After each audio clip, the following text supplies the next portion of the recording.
morning, friends. I am Dr. Seema Kalin, Senior Consultant Physician from Delhi, India.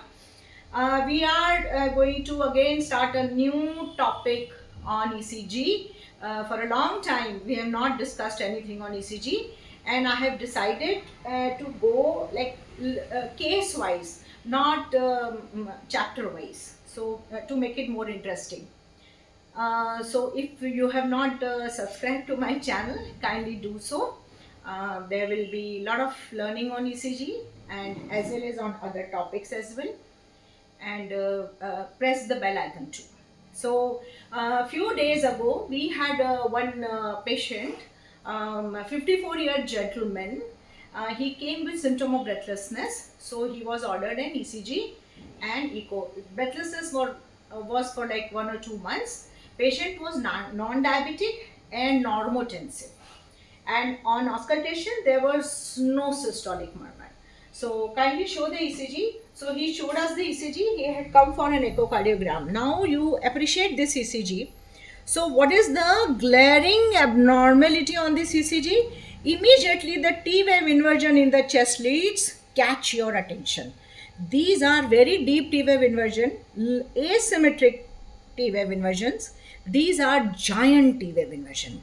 They are reaching the proportion of 10 millimeter in V4, V5. Even in 1 in AVL, there is little bit of T-wave inversion and some sagging in 2, 3. But another striking point is a high voltage in the chest lead, especially V2, V3, V4, V5, V6. So there is high voltage with deep T-wave inversion, reaching the proportion of giant T-wave inversions. So what is giant T-wave inversion? By definition, it is 10 millimeter or more. But even after 5 millimeter, we can consider it as giant T-wave inversion. So what is the differential that comes to our mind before we do an echocardiography? So there is no systolic murmur. So probably it is not aortic stenosis. And since it doesn't have any chest pain like that, so probably coronary artery disease is also out, because such kind of T-wave inversion can occur in any LVH. They can, especially in undercardiomyopathy, they can occur in coronary artery disease also.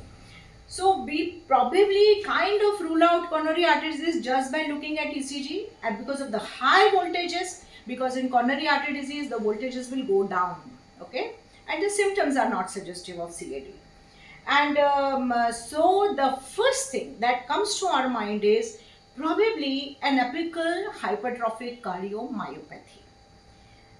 Second thing that comes to mind is, could it be Takotsubo cardiomyopathy, because that will also produce such kind of T-wave inversion.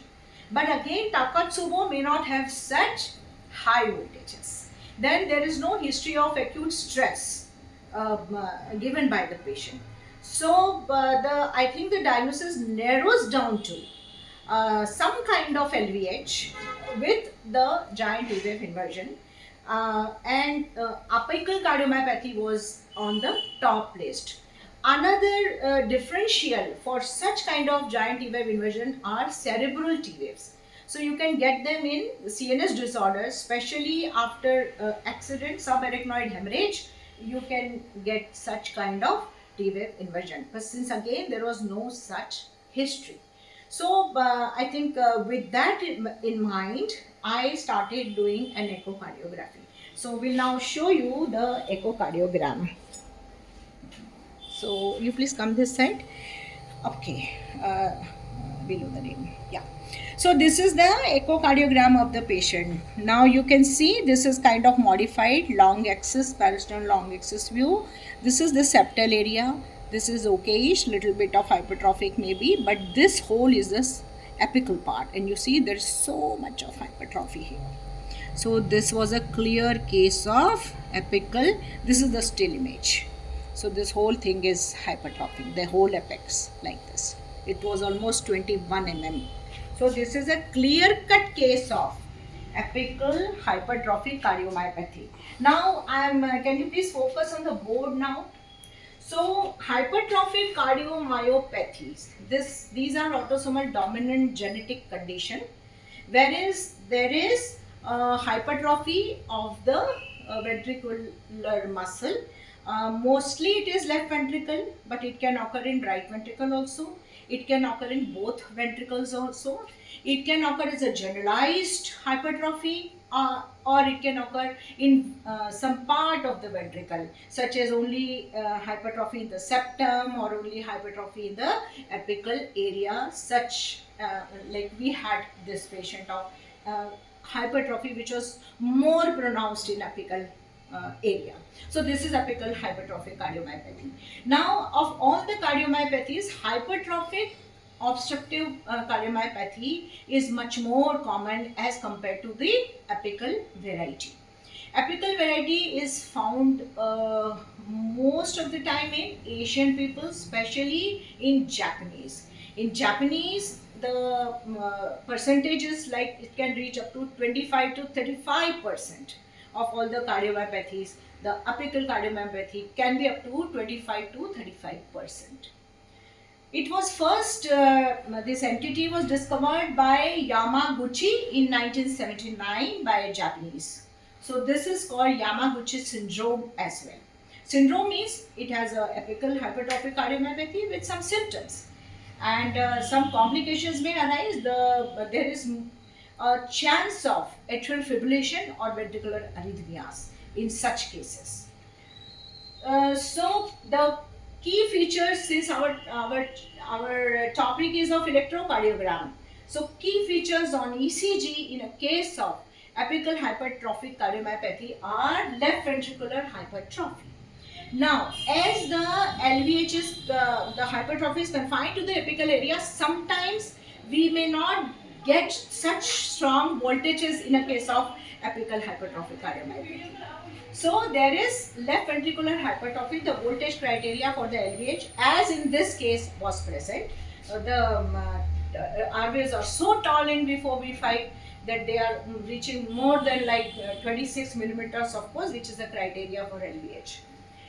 And especially in apical, the leads that exhibit LVH will be V3 to V6 and in lead 2 also. And R wave will be in like ascending order. In V3 it will be more than V4, in V4 it will be more than V5, like this we will see. And then there are deep and giant T wave inversion. Mostly they are symmetrical, but in early onset cases they may be asymmetrical. Like in our case it was asymmetrical T wave inversion. Then again these giant T wave are especially found in V4 and V5, although they can occur from V3 to V6 and also in inferior leads. In our case it was deepest in V4 and V5. Now these hypertrophic cardiomyopathy apical cases, they occur mostly in male, and their prevalence increases with increasing age, and they are mostly detected in the middle age, like in 40s and 50s, as our patient was. And ace of spades, what is this? So whenever the hypertrophy is in the apical area like this, this is an inverted image, this is an upright image. So the whole apical is hypertrophy. So if you look at the cavity from inside, it looks like ace of spades. So this is just a cavity, and this is appreciable in echocardiography or in ventriculogram. So the differential for this hypertrophic cardiomyopathy will be HOCM, that is hypertrophic obstructive cardiomyopathy.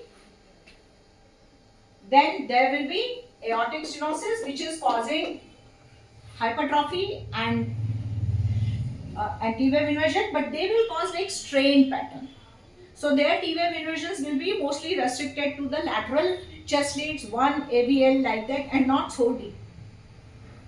Then in HOCM, you know, it's an obstruction, so there is subaortic gradient.